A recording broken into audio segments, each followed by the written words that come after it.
During the last few Pokémon mainline game expansions, people have been complaining that Pokémon, or Game Freak in that matter, have been making the games too easy. But is this actually true?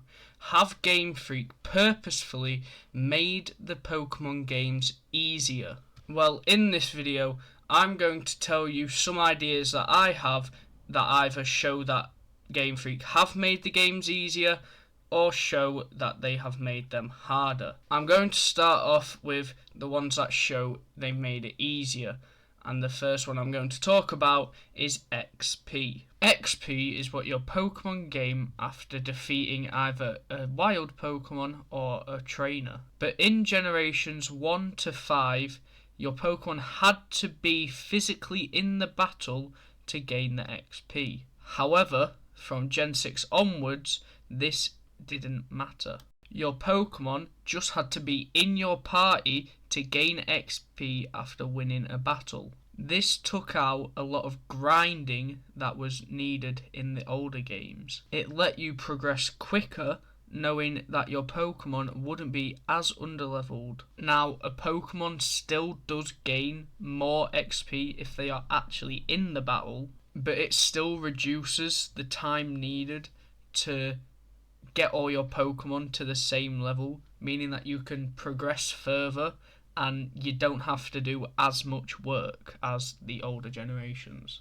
Now I'm going to move on to my next point, which is starters. More specifically, what starter your rival picks. In the old generations, your rival picked the starter that was strong against yours. So if you picked the grass type, they'd pick the fire type.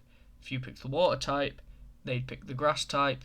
If you picked the fire type, they'd pick the water type. This made the later rival battles a lot harder, as you didn't have an effective Pokemon unless you found one on the way. However, in the newest generations, your rival picks the starter weak to yours. This can make the later rival battles, which are supposed to be some of the hardest battles in the games, a lot more easier, as you know you can beat that Pokemon, which obviously turns out to be one of their strongest Pokemon. Now, this does only make the rival battles aspect of the game a lot easier, but these are still supposed to be a really hard challenge in the games, and this just reduces that difficulty down quite a bit. Now, me personally, I would change it back to where they pick the stronger one to you, so these battles take a bit more thought,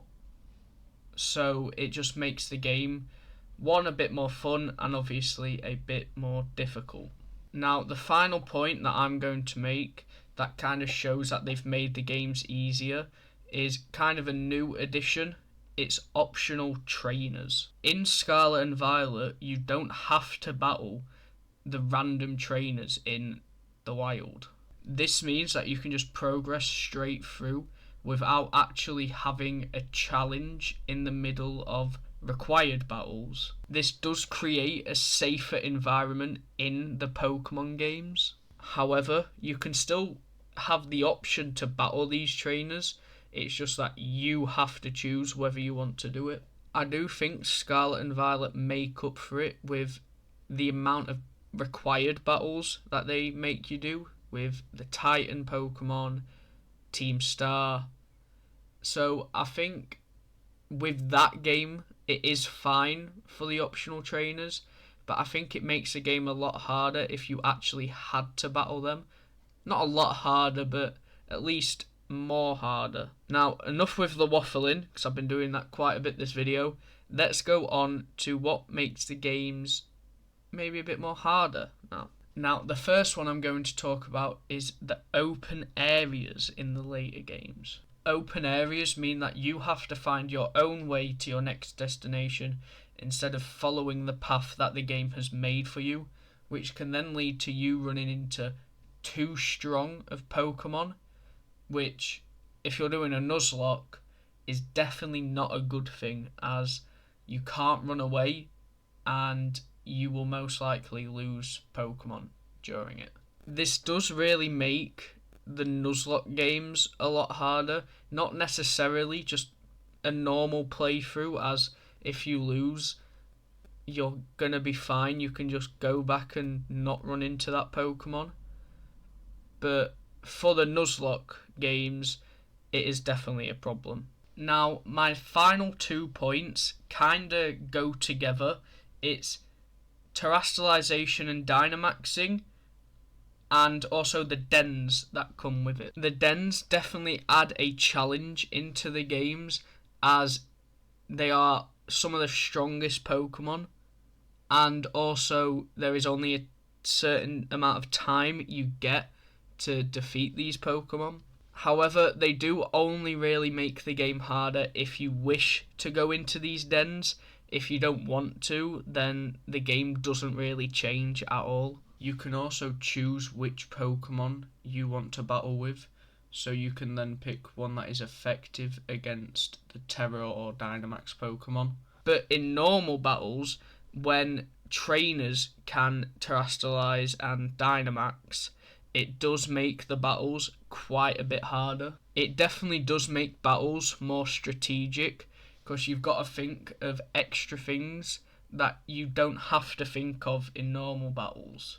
It adds more skill into the battles and the game itself, which will make the games harder.